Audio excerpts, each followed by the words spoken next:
a gravar. Tudo jóia com vocês, duas? Eu acho que hoje nem vai dar muita gente. Por quê? Porque é sábado, 3 horas da tarde, né? Mas ontem eu cheguei aqui e tava um caos, um barulhado, a internet não funcionava. Eu achei melhor deixar para fazer hoje, que a gente faz com calma. E se vocês não puderem assistir até o final, vai para o YouTube de qualquer forma, entre hoje e amanhã. Tudo bem com vocês? Tudo jóia? Tá tudo certo? Eu nem vou dar uns minutinhos de tolerância, vamos começar Tá logo. tudo certo. Camila, Tudo deixa certo? eu te falar.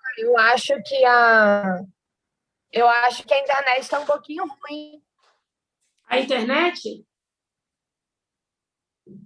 Eu não sei se é a sua ou é a minha, corre risco de ser a minha, mas como eu estava usando o YouTube normal, eu acho que está meio ruim.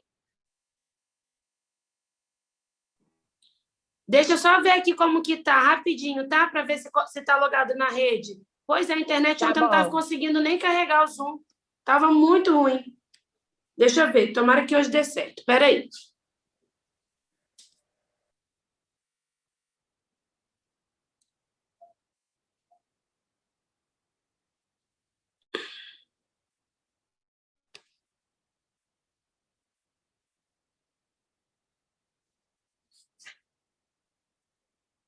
Vê se melhorou, piorou.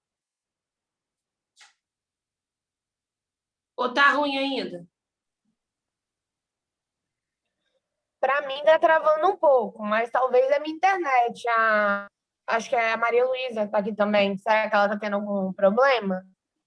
Não sei. Você tá tendo problema, Maria? Ou não? Para mim Você tá também... tudo certinho.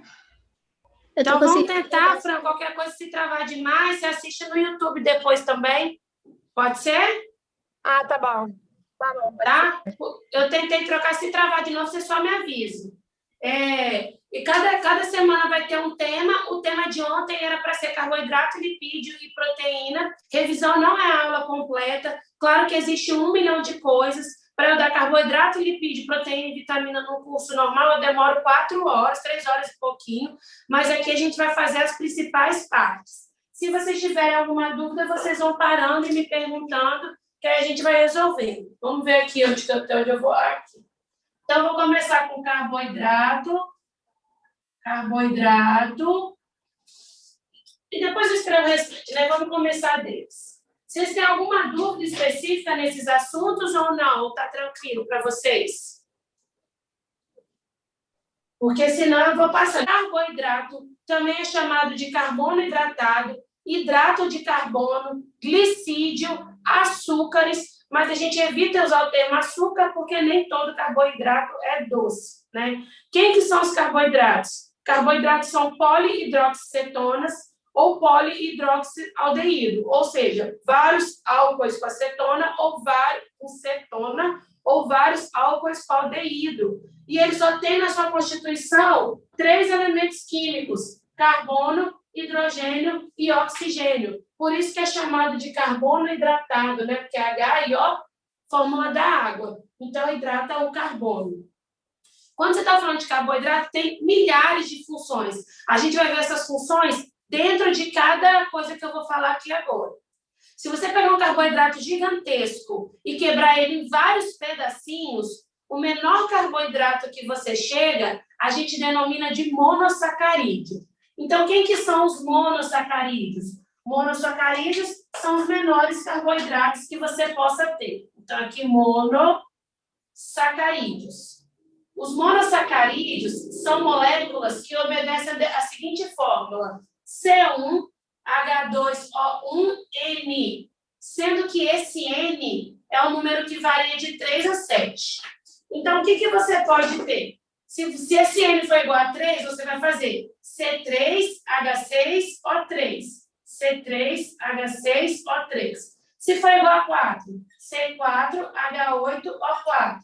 E se for igual a 5, C5H10O5. Se for igual a 6, C6H12O6. E se for igual a 7, C7H14O7. E esses carboidratos aqui são os que a gente chama que termina com -ose. Então, se você tem 3 carbonos, você chama de triose. Se tem 4 carbonos, tetrose. 5 carbonos, pentose. Deixa eu apagar aqui. Pentose. Pentose. 6 carbonos, hexose. 7 carbonos, heptose. Isso daqui é a fórmula dos monossacarídeos. Qual que é a função das trioses? As trioses, elas estão relacionadas com o processo de fotossíntese e respiração celular, tá bom? Então, elas são muito importantes nos processos de fotossíntese e respiração celular, principalmente fotossíntese. São alguns intermediários dos ciclos fotossintéticos. A heptose está relacionada com alguns processos também de fotossíntese. Para a gente animal não tem muita serventia. Quando você fala de tetrose, até hoje não identificaram uma função específica para as tetroses. Então, ainda fica meio no escuro. As pentoses fazem parte do material genético. Quando você pensa no DNA, o DNA ele é um monte de nucleotídeo. O RNA também. Então, se você pegar um DNA gigantesco e quebrar esse DNA em vários pedaços, você chega no nucleotídeo. E o nucleotídeo, ele é formado por isso daqui, ó. O nucleotídeo, ele tem sempre uma pentose, ou seja, com 5 carbonos. O nucleotídeo, ele vai ter uma base nitrogenada, adenina, citosina, timina, guanina ou uracila, se você estiver se referindo ao RNA, e ele vai ter um grupamento fosfato. Então, isso daqui a gente chama de nucleotídeo. E o nucleotídeo é a menor partícula do seu material genético, dos ácidos nucleicos, que é o DNA ou o RNA. Aí vamos lá. Quando você está falando da pentose, existem 2 tipos de pentose. Existe uma pentose que no carbono 2, que é esse aqui, como que se conta carbono, Camila? 1 na base nitrogenada, 2 aqui, 3 aqui, 4 e o 5º está no fosfato. Aqui não é um carbono, aqui é um oxigênio, tá? No carbono 2 linhas, tem um que tem o oxigênio e o hidrogênio, que a gente chama de hidroxila.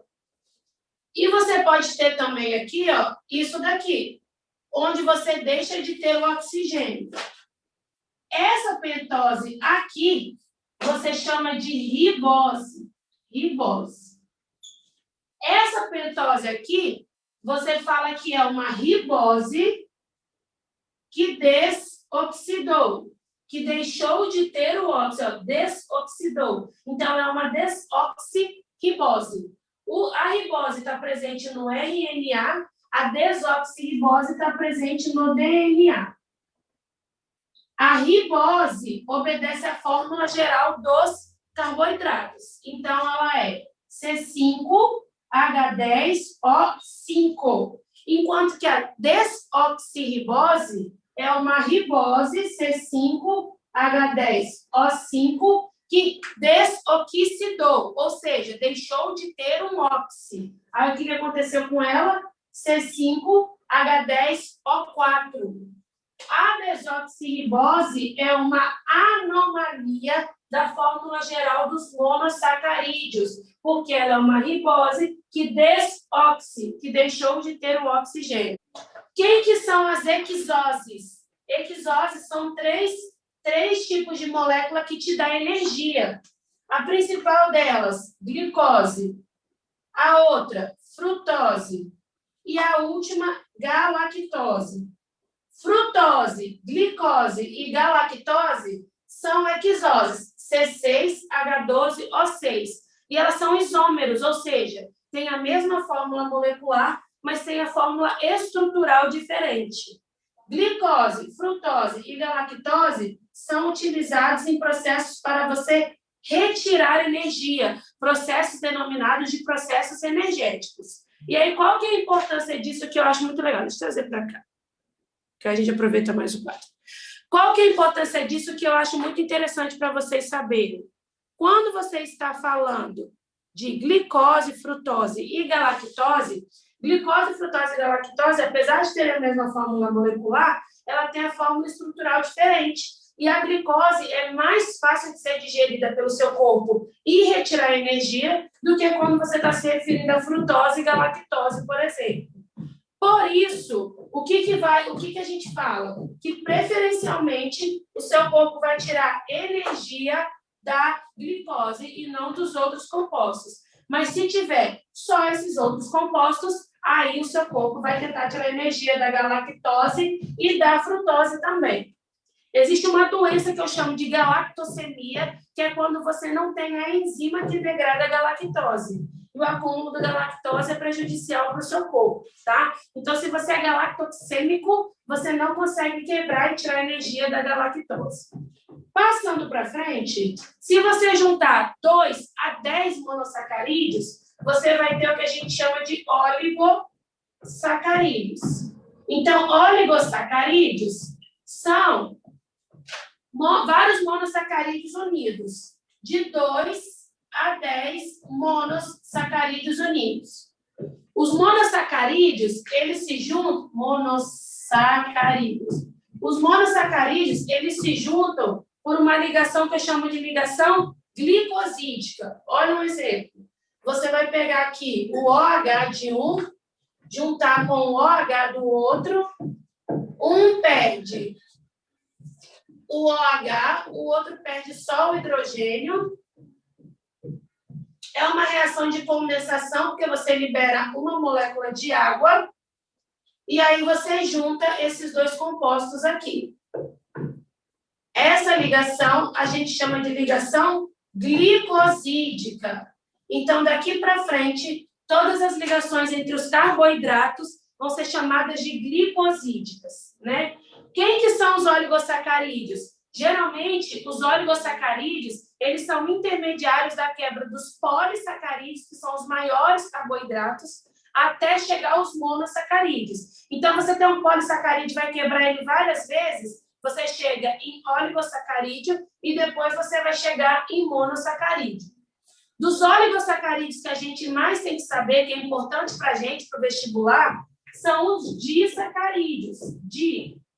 Os disacarídeos são aqueles que têm 2 moléculas de monossacarídeo unidas. Olha só, os disacarídeos, ou os oligosacarídeos, né, eles são intermediários entre os poli, que são os maiores carboidratos, até os monossacarídeos, que são os menores carboidratos. Se você tem 2 monossacarídeos unidos, você vai denominar isso de disacarídeo. Se você tem 3, você chama de trissacarídeo. Se você tem 4, você chama de tetrasacarídeo. Se você tem 5, você chama de pentasacarídeo. Até você chegar ao 10º, que é o decasacarídeo. A gente está falando aqui dos carboidratos que são os disacarídeos. Por que disacarídeos? Porque os disacarídeos são os carboidratos que aparecem lá no seu sistema digestório. Quando você está falando, por exemplo, assim, aí chega no intestino delgado e você vai digerir as disacaridades. As disacaridades degradam os disacarídeos. O que são as disacaridades? Lactase, sacarase, maltase. E é isso aqui que a gente tem que saber. Se você junta, por exemplo, glicose com glicose, você vai ter o que a gente chama de maltose. Então, glicose com glicose, maltose. Se você juntar, por exemplo, glicose com frutose, você vai ter o doce mais doce, batata doce. A gente chama isso daqui de sacarose. Se você juntar glicose com galactose, você vai ter o que a gente chama de lactose. Então, as enzimas do nosso sistema digestório, elas têm que ser capazes de degradar lactose, sacarose e maltose. Ou seja, elas têm que ser maltase, sacarase e lactase. Tem uma que a gente não tem, porque a gente não digere celulose. Mas animais que digerem celulose, eles têm celobiase, que degrada celobiose. E celobiose também é glicose com glicose. Aí você fala assim, uai, Camila, tem 2 glicose com glicose aqui. Tem a maltose e tem a celobiose. Qual que é o mais correto? Por que que você tem glicose com glicose dando maltose e glicose com glicose dando celobiose? Porque existem dois tipos de glicose. Ó.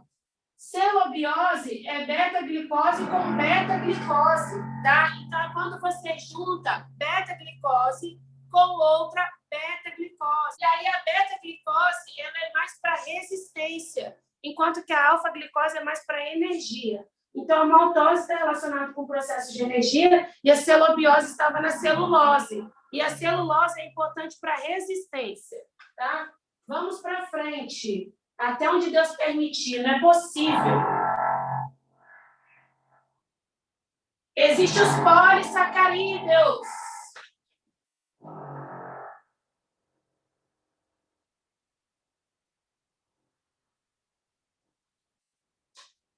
Polissacarídeo, eu vou chegar bem pertinho para ficar mais fácil escutar. Polissacarídeo é quando você tem mais do que 10 monossacarídeos unidos. Se você tem de 2 a 10 monossacarídeos, você tem o oligosacarídeo.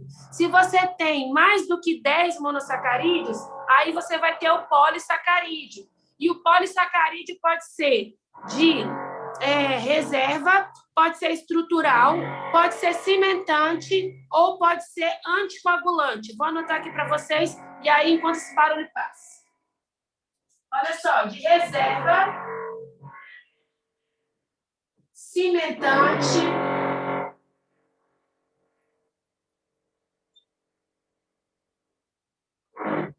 anticoagulante e estrutural.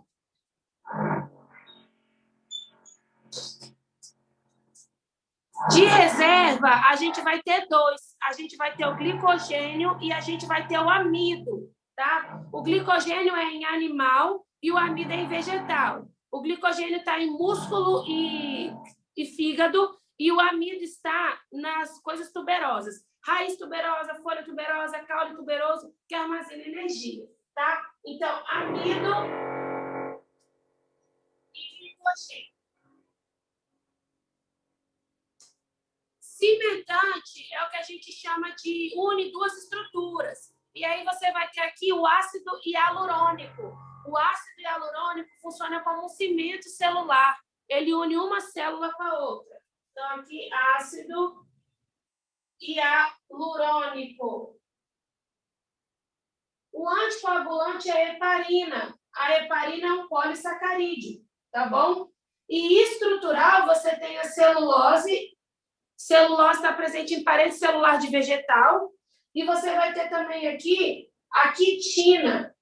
A quitina está presente em exoesqueleto de artrópode, rádula de molusco, cutícula de anelídeo e parede celular de fungo. São as estruturas em que você tem quitina, que é uma reserva estrutural. Nós vamos passar para lipídio, nessa luta. Socorro, Deus!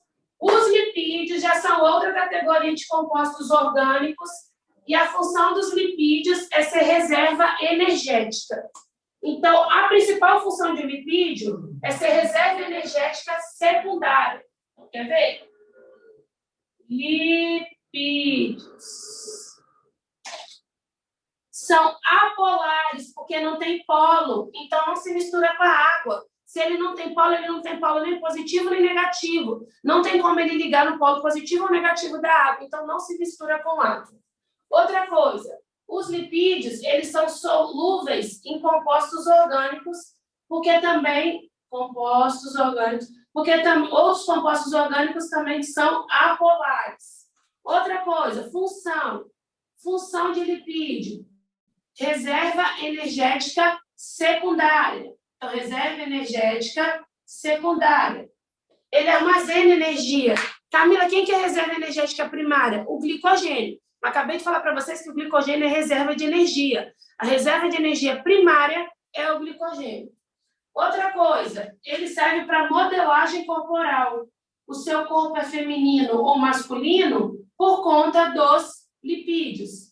Né? A gente armazena lipídio aonde? No peito, no braço, no culote. Homem armazena lipídio geralmente na circunferência, na barriga. Outra coisa, os lipídios eles são importantes para proteção contra choque mecânico. Proteção contra choque mecânico. Lipídio, ele é importante isolante térmico.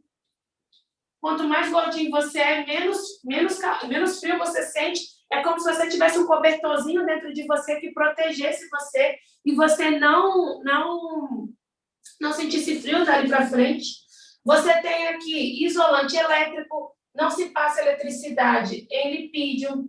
Outra coisa, lipídio é importante porque ele auxilia na flutuabilidade de animais. Animais ficarem flutuando na coluna d'água, sem ficar batendo, né, na nadadeira. Isolante contra mecânico, contra choque mecânico. Obrigada, Fran. Mecânico. E aí, olha só, eles tendem a ser... Eles auxiliam os animais a flutuar na água.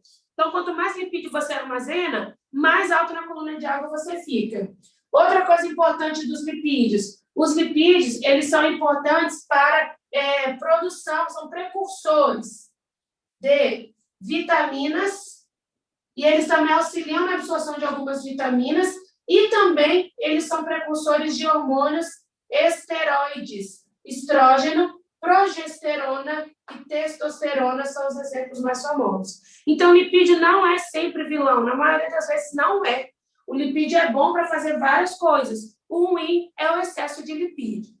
Existem várias classificações de lipídio. Eu vou adotar uma que eu acho mais simples. A UERJ, ela não tem que ser tão específica assim, tá? Então, eu vou falar de uma forma bem simples aqui, tá? Existem lipídios que a gente chama de lipídios simples. Existem lipídios que a gente chama de lipídios compostos ou complexo. E existe lipídio que eu chamo de lipídio derivado. Vocês têm que saber o que é cada coisa. Lipídios simples são formados por ácido graxo. Ácido graxo é ácido carboxílico de cadeia longa, mais um álcool. Lipídio composto é formado por ácido graxo, mais álcool, mais um outro composto. Pode ser vários, a gente vai falar de 2 exemplos aqui. E o lipídio derivado, ele não tem sem ácido graxo. São lipídios que já passaram por processos químicos, e aí ele não vai ter aquele ácido graxo, que é aquele ácido carboxílico de cadeia longa, beleza? No caso do lipídio simples, se o álcool for o glicerol, então aqui, se o álcool for o glicerol, você vai ter o que a gente chama de glicerídeo. Se o álcool for outro álcool que não glicerol, você vai chamar de cerídeo. Cerídeos são as ceras. Cera serve para impermeabilizar a estrutura, cera serve para proteger, para não encharcar. Então, cera tem na colmeia da abelha lá, né? Elas ficam botando os ovos lá em colmeias que são formadas por cera para não encharcar o mel. No nosso ouvido aqui tem cera para não entrar água no nosso canal auditivo. Agora você tem os glicerídeos. Você tem os glicerídeos. Se você tiver 3 ácidos graxos e 1 glicerol, você vai ter o que a gente chama de triglicerídeo. Ai, que vontade de chorar. Você vai ter o triglicerídeo. Quem que são triglicerídeos? Ou óleo ou gordura.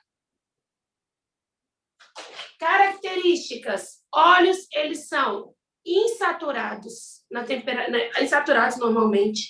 Os óleos, eles são presentes principalmente em vegetais. Por que eu falei principalmente em vegetal? Existe animal que tem óleo. Existe óleo de fígado de baleia, existe óleo de fígado de bacalhau, mas a sua grande maioria, os óleos, eles estão em vegetais. E o óleo é líquido. Então, quando você vai no supermercado, você compra óleo de soja, óleo de canola, óleo sei lá, óleo de milho. E aí você vira assim na panela, ele vem descendo um líquido. A gordura, ela é saturada, ou seja, ela tem uma ligação assim, óleo tem dupla ligação. E a gordura, ela é sólida, a picanha tem uma capa gorda de gordura, né? Ela tem uma capa sólida de gordura. Ela não é um óleo, não fica um óleo escorrendo do lado da carne. Fica uma capa de gordura. E também está presente em animal. Você compra gordura de porco, você não compra gordura de soja. Então, tem que pensar muito nisso. O que é gordura trans? Gordura trans é quando você pega um óleo e faz um processo de hidrogenação. Adicionar hidrogênio nesse composto. Quando você adiciona hidrogênio, você rompe uma ligação aqui e deixa esse óleo, que normalmente é insaturado, em um óleo saturado. E o seu corpo não sabe digerir óleo saturado, ele sabe digerir óleo insaturado. Esse alimento começa a ser um alimento que a gente denomina de xenofóbico. É um alimento que não... xenobiótico. É um alimento que você não come naturalmente. E aí, para o seu corpo, é considerado uma coisa estranha à vida. E ele começa a não saber digerir. Isso pode levar a alguma série de fatores e complicações no seu sistema digestório, inflamações, infecções. Isso pode evoluir para um câncer em algumas situações. Por isso que eles falam que margarina é muito ruim. Porque se você olha lá na descrição, margarina é um óleo vegetal que tem textura de gordura, porque eles pegam um óleo e hidrogenizar, adicionar hidrogênio. Adicionam hidrogênio na margarina e a margarina fica com problema seríssimo, beleza? Quando você está falando desse caso aqui, lipídio composto, tem ácido graxo, álcool e um outro composto, esse outro composto pode ser 2 exemplos mais famosos. Pode ser nitrogênio ou pode ser o fósforo. O nitrogênio, ele está principalmente em cerebrosídeos. Cerebrosídeos são lipídios que você tem no cérebro.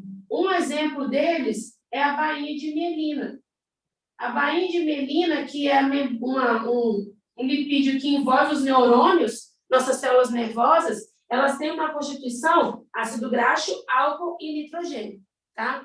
Agora, um outro exemplo de lipídio composto é aquele que tem ácido graxo, álcool e um outro composto que pode ser o fosfato, por exemplo. Olha que legal, o fosfolipídio é um lipídio composto, porque além do fosfolipídio, além do ácido graxo aqui na sua cauda, a cabeça tem fosfato, a cabeça tem colina, e a cabeça tem também glicerol.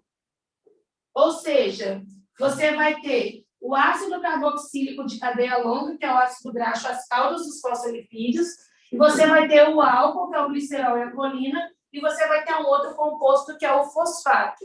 Se você tem, além de ácido graxo e álcool, você vai estar falando de um lipídio composto.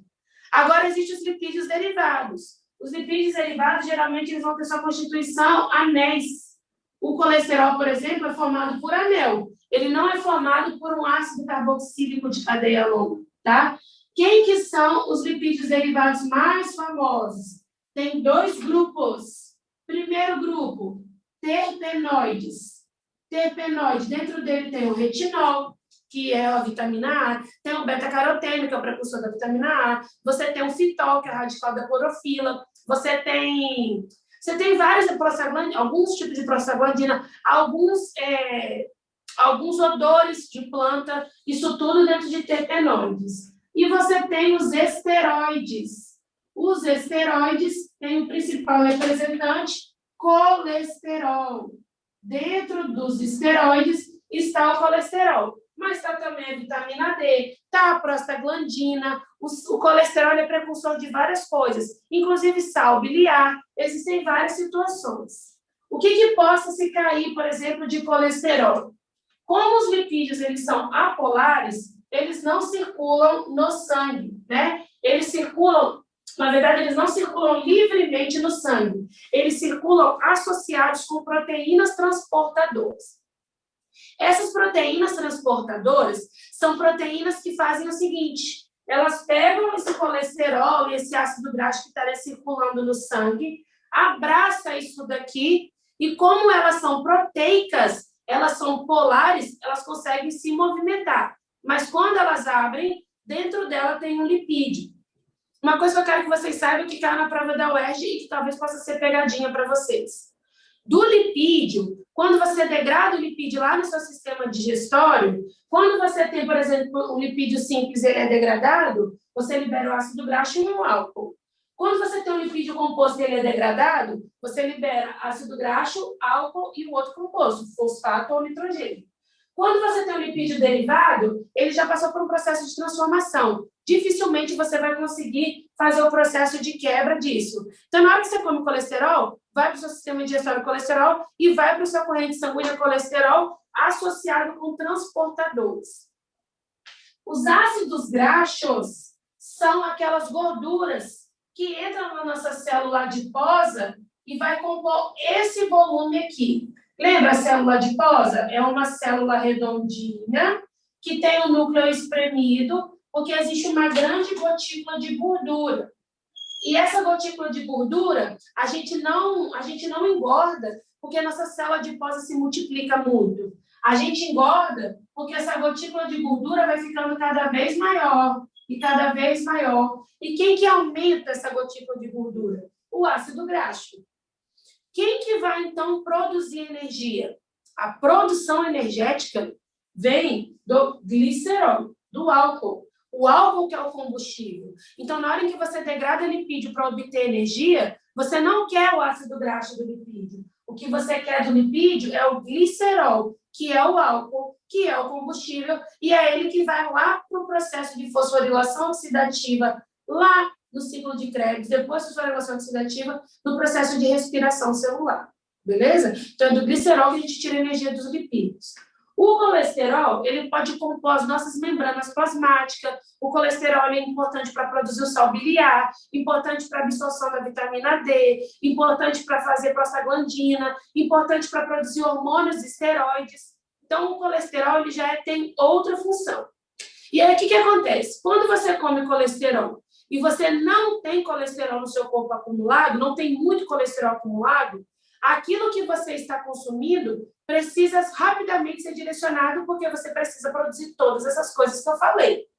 Existe uma proteína transportadora que abraça o colesterol, pega esse colesterol e direciona o colesterol para o fígado. Lá no fígado, o colesterol vai se transformar em várias coisas. Então, o colesterol é quebrado e se transforma em vários produtos, que é isso que eu estou falando para você. Sal biliar, hormônio sexual, prostaglandina, vitamina D, várias coisas. Só que, vamos dizer, num outro cenário, eu como muito colesterol, eu já tenho um estoque de 1000 colesteróis, eu não preciso de colesterol mais, mas mesmo assim eu comi. Vamos dizer, vou dar um exemplo idiota, você tem 5 desodorantes. Você precisa de desodorante? Não, mas aí você vai lá no supermercado e compra mais 30. O que você vai fazer com esses 30 que está em excesso? Você vai armazenar. E aí existe uma proteína especial que, quando abraça o colesterol, ela leva o colesterol para armazena nos tecidos. E quando armazena nos tecidos, o colesterol se acumula. É a hora que você começa a ter vários problemas. Você pode ter, por exemplo, aterosclerose. Você pode desenvolver o que a gente chama de aterosclerose. Quando você tem tanto colesterol nas suas artérias, esse colesterol acaba, no final de tudo, se calcificando, impedindo com que a passagem do sangue seja normal. E essa passagem do sangue, que não vai ser uma passagem muito boa, faz com que suas veias comportem uma pressão muito grande que possa se romper. Aí você tem vários problemas, você tem derrame, você pode ter infarto, você tem isquemia, você tem vários problemas associados. Por isso que colesterol é muito perigoso se você come em excesso. Agora, o que eu quero que vocês entendam é o seguinte: o colesterol é o mesmo, a diferença é qual proteína que vai abraçar ele. Se a proteína que abraçou o colesterol é o HDL, esse colesterol vai ser direcionado para o fígado e vai ser consumido e não se acumula, não causa problema. Se for o LDL, esse colesterol é direcionado e armazenado nos tecidos e pode causar problema. Eu gravei assim, foi até uma aluna minha que falou, eu nunca mais esqueci. L de Luim, que é o ruim do Cebolinha. Mas pode ser também, já vi várias vezes na internet, ó. Logo Deus leva hoje Deus livra, né? Para dizer que se logo Deus leva, você está morrendo. Se hoje Deus te livrar, é porque você está sobrevivendo. Tudo bem, gente, até aqui para lipídio? Alguma dúvida? Eu estou falando porque eu caí numa questão da UERJ, fazendo rapidinho lá, fui criança. Aí estava perguntando assim, depois da glicose, qual desses compostos aqui o corpo vai tentar tirar energia? Aí eu pensei, primeiro glicose, segundo glicogênio. Não tinha glicogênio alternativo. Terceiro, lipídio. Quarto, proteína. Só que na alternativa de lipídio só tinha ácido graxo. Mas eu acabei de falar para vocês que a gente tira energia do álcool. A gente não tira energia do ácido graxo. Então, toma muito cuidado. A resposta era aminoácido, que é o componente da proteína, que é a próxima coisa que a gente vai ver agora. Mas tem que sempre ficar esperto. Não se cobra nada absurdo, mas tem que tomar cuidado para você não cair no próprio... Eu sabia bastante coisa e o básico mesmo eu acabei me deixando levar. Beleza? Alguma dúvida em lipídio? Se não tiver, eu vou passar para frente. Lembrando que essa semana eu vou postar lá no canal do Telegram a parte da apostila do Vitória Bio, que tem essas matérias que a gente viu na semana passada e nessa semana agora, tá bom? Aí vocês vão lá no canal do Telegram e acesse, se vocês já estiverem lá, não saiam, né? Acesse, que agora vai começar a vir um monte de material legal para vocês. Vamos agora falar da última coisa que a gente se propôs a falar hoje, que são as proteínas. Olha só, proteína é tão importante que ela é o seu DNA se comunicando a você. A analogia que eu sempre faço. O DNA é o livro da vida, né? O DNA contém todas as informações para eu ser a Camila. Para o meu nariz ser esse formato, para minha personalidade ser desse jeito, para minha voz ser desse jeito, para minha altura, para minha textura da pele, para o que eu sou, quem comanda o meu corpo é o DNA. Só que o DNA está em inglês e o meu corpo não entende inglês, o meu corpo entende português. Então, a proteína, ela é a tradução do seu DNA. Quando o DNA fala assim, eu quero um cabelo cacheado, ele está falando, produza uma proteína com pouca cisteína. E aí o seu corpo produz uma proteína com pouca cisteína. Eu quero que a Camila seja albina, então não produza melanina. E aí o seu corpo não produz uma proteína que eu chamo de melanina. Então, presta bem atenção na importância que a proteína é. A proteína é a expressão do seu material genético. Você é uma proteína ambulante. Seu cabelo é proteína, sua pele tem proteína, sua boca tem proteína, seu olho tem proteína. Tudo no seu corpo, basicamente, é proteína. E como que você obtém essa informação? Você obtém essa informação pegando o DNA e primeiro copiando ele, transcrevendo, a gente chama de transcrição, e depois você faz o processo de tradução. E aí, olha o nome, traduzir, transformar em coisa entendível. O entendimento do seu DNA é traduzido em proteínas. As proteínas têm diversas funções. Função motora, função de defesa, função hormonal, função... quer ver? Imunoglobulina, anticorpo, proteína. Pigmentação da sua pele, melanina, proteína. Transporte de gases, quando você fala, por exemplo, de mioglobina, hemoglobina, clorofluorina, hemocianina, isso tudo são proteínas transportadoras. Cabelo estrutural, quando você fala de queratina, pele, cabelo, isso é proteína. Então, proteína é muito importante. Eu poderia ficar o dia inteiro, 1 hora inteira, falando de todas as proteínas e funções que existem. Mas o que é proteína, né? Proteína é uma união de aminoácidos. Não tem consenso, mas a maioria dos pesquisadores aceitam que se você tem mais do que 70 aminoácidos, você vai ser considerado uma estrutura proteica. Camila, e se você tiver menos? Se você tiver 2 aminoácidos, você é considerado um dipeptídeo. Se você tiver 3 aminoácidos, você é considerado tripeptídeo. Se você tem 4 aminoácidos, você é considerado um tetrapeptídeo. Se você tem 5 aminoácidos para cima, você é considerado um polipeptídeo. Polipeptídeo pode ter função? Claro que pode. A ocitocina é um hormônio que não é proteico, é um hormônio peptídico. E aí ela tem menos do que 70 aminoácidos, mas é super importante para ejetar o leite e para ejetar o seu bebê na hora do parto. Beleza? Mas aí então vamos fazer aqui. Um aminoácido se une com outro através de uma ligação que eu chamo de ligação peptídica. Essa ligação é fraca, é fortíssima, na verdade, né? Peptídica. A ligação peptídica é uma ligação super forte. Falei fraca, mas é idiotice. Super forte, e ela só é quebrada com uma enzima uma enzima, né? Então, só uma enzima é capaz de quebrar uma ligação peptídica. Vocês sabem, mas às vezes vocês não conseguem associar. Se eu pedir, por exemplo, agora, igual eu faço em sala de aula, me dá um exemplo agora de uma enzima que degrada a ligação peptídica. Um monte de gente fica assim, ó. Aí eu viro e falo assim, lá no seu sistema digestório, me fala o nome de uma enzima que degrada a proteína. Aí o pessoal começa, pepsina, quimotripsina, tripsina, e aí eu falo, tá bom, se elas degradam proteínas, elas degradam ligação peptídica. Então, quando lá no seu sistema digestório eu estou falando de tripsina, quimotripsina, as proteases são as enzimas que degradam as ligações peptídicas, beleza? O que é um aminoácido? Um aminoácido é um grupamento em que você tem um carbono central, e esse carbono central ele é quiral, ou seja, tem 4 ligantes diferentes. O primeiro ligante, né? Vou começar falando dele aqui. Você tem o carbono central, quiral. Primeiro ligante, um ácido carboxílico, C-O-OH. Então, aqui é um grupo ácido. Segundo ligante, NH2, amino. Por isso que o nome é aminoácido. E amino é básico. Você sempre vai ter um hidrogênio e você vai ter e você vai ter um radical. Tomei um susto dessa vez. O radical é o que vai diferenciar um aminoácido do outro. Existem 20 tipos de radicais, que são radicais, olha o meu dedinho, ó, que Deus criou, que estão naturalmente no ambiente, tá? Que você pode ou não produzir.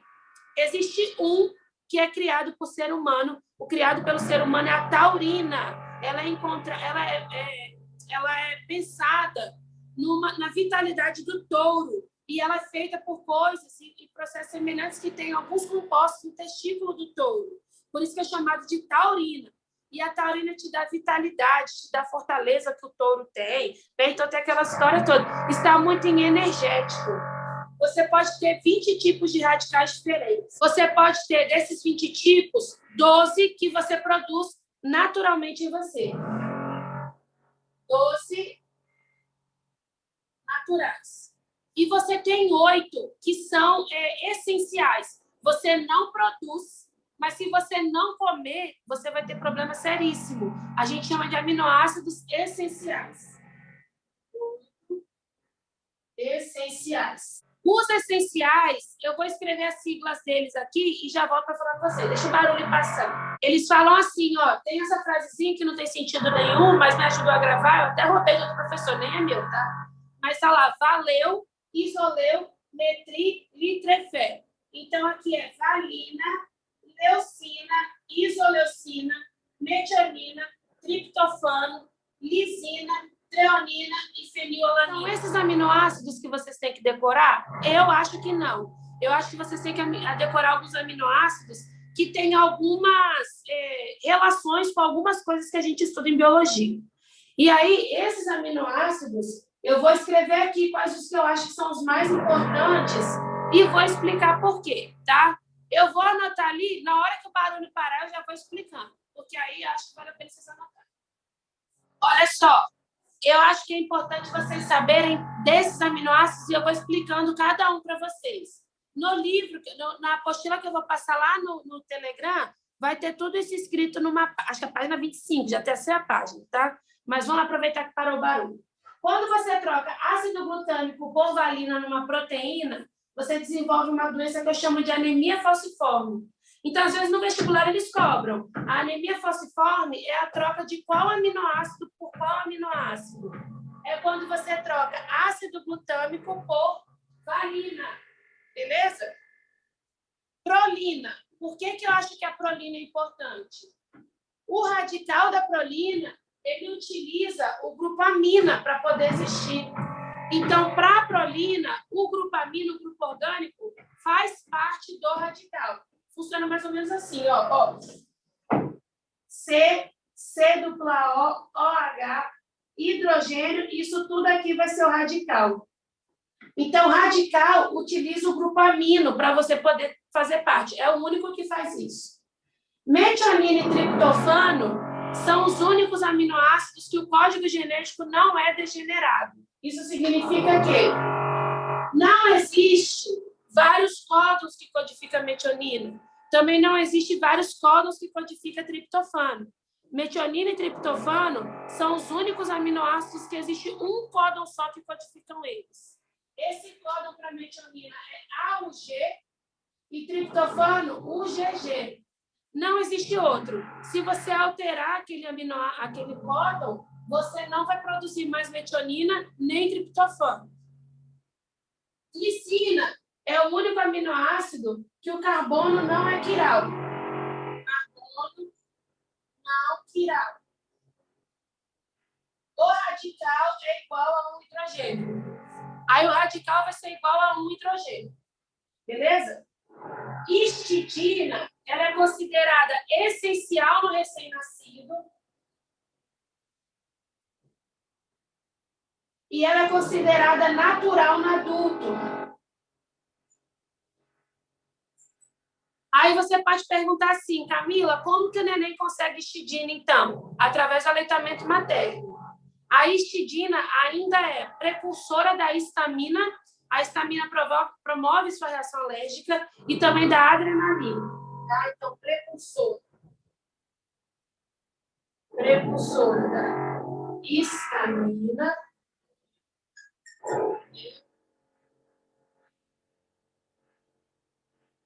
e adrenalina. Fenilalanina é importante, aquela de lá, ó, porque ela é precursora de vários aminoácidos. O que quer dizer que você é precursor? É você dar origem a vários aminoácidos.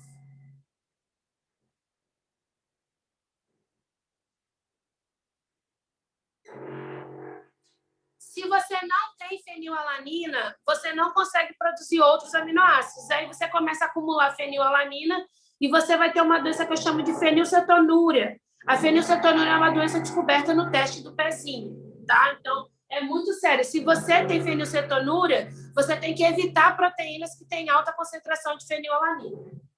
Tirosina é precursora da melanina.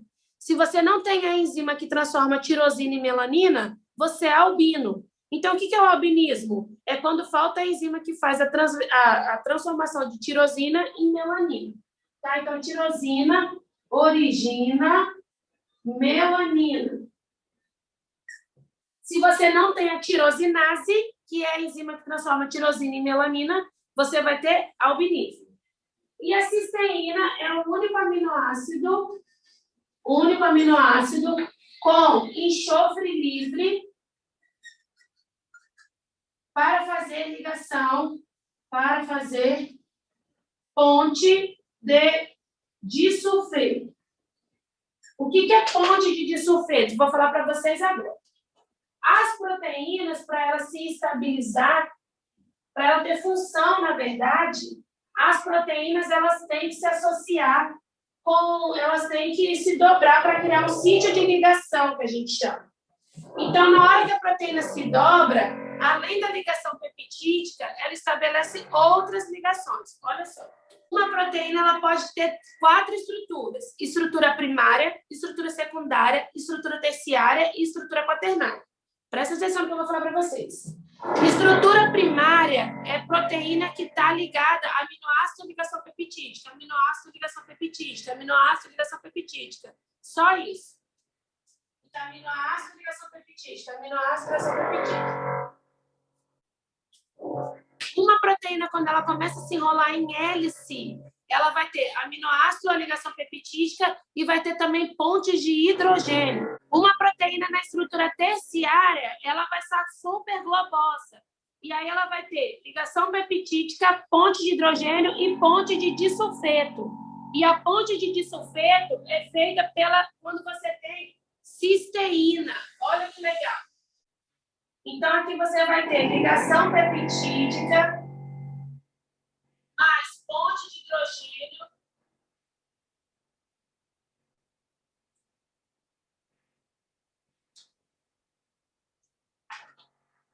ponte de sulfeto. Você só consegue fazer ponte de disulfeto se você tiver esse aminoácido aqui, ó, que é a cisteína. A cisteína ela é responsável pela ponte de disulfeto. Se você tem pouca cisteína, você faz pouca ponte de disulfeto. Se você tem muita cisteína, você faz muita ponte de disulfeto. Isso explica, por exemplo, cabelo cacheado e cabelo liso. Se você pega o cabelo liso, tem cisteína em todas as partes. Então, para uma cisteína se ligar com outra e fazer a ponte de disulfeto, elas só dão as mãos, né? Então, elas ficam com uma proteína mais retilínea. Agora, se você tem uma cisteína aqui e uma aqui, para elas se encontrarem, elas fazem uma volta assim, ó. E aí elas ficam fazendo voltas e cacheando o seu cabelo. O cabelo cacheado tem menos cisteína. Então, para fazer essa ponte de disulfeto, a cisteína vai ter que buscar outra lá longe e vai ficar formando os cachos. Só que proteínas, o que acontece? Se você coloca calor, o calor é responsável por quebrar ponte de disulfeto e ponte de hidrogênio. Então, se eu ficar adicionando calor nessa proteína terciária aqui, ela perde as pontes de disulfeto, perde as pontes de hidrogênio, só não perde ligação peptídica. E lembra que eu falei por quê? Ligação peptídica só é quebrada por enzimas. Então, a proteína sai da estrutura terciária, vai para a secundária, perde a ponte de hidrogênio e volta para a estrutura primária.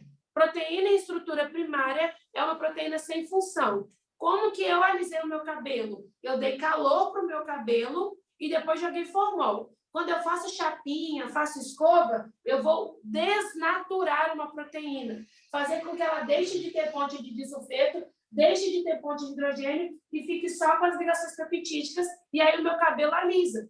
Porque aquela ligação que fazia o cacho já não vai existir mais. E é isso que está por trás do processo de uma escova, por exemplo. Mas, quando você pensa dentro do seu corpo, no estado febril, a febre é quando você eleva, né, a temperatura do seu corpo. E a elevação da temperatura do seu corpo vai rompendo ligação de hidrogênio, ponte de disulfeto e as proteínas do seu corpo, que são super importantes, hemoglobina, melanina, né, dineína, cinesina, várias proteínas, neurotransmissores, hormônios, eles começam a sofrer desnaturação. E uma proteína desnaturada é uma proteína sem função. Resultado, você tem um problema seríssimo e o seu corpo dá uma parada de funcionar. Por isso que febre altíssima é muito ruim. Aí você pode me perguntar assim, Camila, toda desnaturação é irreversível ou reversível? Não. Existem os dois tipos. Existe a desnaturação que é reversível e existe a desnaturação que é irreversível. O meu cabelo é uma desnaturação reversível. Ou seja, se eu lavar o meu cabelo depois de uma escova, ou se eu ficar passando shampoo que retira o produto, o formol do meu cabelo, o meu cabelo volta a cachear. Mas um exemplo clássico é o ovo. O ovo é uma desnaturação reversível. Se você pegar o ovo e fazer o processo de cozinhar, ele vai ficar duro. Não tem como você voltar para aquele estágio inicial. Então, presta bem atenção nisso. Muitas questões de vestibulares vão estar relacionadas com os processos de desnaturação. E o que causa a ruptura da ponte de hidrogênio e ponte de disulfeto? Mudança no pH, mudança na salinidade e mudança na temperatura, principalmente. Isso faz com que as proteínas elas vão se desmontando. E proteína em estrutura primária é proteína sem função. O que seria uma proteína quaternária? Uma proteína quaternária é quando você tem várias proteínas terciárias unidas. Então, tem 1, 2, 3, 4 proteínas terciárias unidas por um grupo que está ligado ao ferro. Esse grupo que não é proteico, eu chamo de grupo prostético. E o nosso grupo prostético dessa proteinona aqui, que é a hemoglobina, é o ferro, que é o grupo M. Mas nem sempre os transportadores de gases nos outros animais terão ferro. Aqui pode ser um cloro, aqui pode ser um cobre, e aí você vai chamar de outros grupos prostéticos. O nosso é o M, porque tem a proteína, tá? Então, isso daqui é a hemoglobina, e a hemoglobina é uma proteína quaternária, porque tem várias terciárias unidas. Vocês estão com dúvida em alguma coisa? Sim ou não, galera? Fala aqui. que vem a gente vai falar de enzimas e de ácidos nucleicos, eu acho que no cronograma. Não vou falar de enzima agora porque é muito gigantesco, mas na próxima aula a gente vai falar de enzima. Eu vou jogar lá no grupo do Telegram o material, porque lá é mais fácil para eu fazer esse tipo de conexão com vocês, que vai ter todos os materiais, e eu também vou jogar os exercícios e algumas provas da UERJ.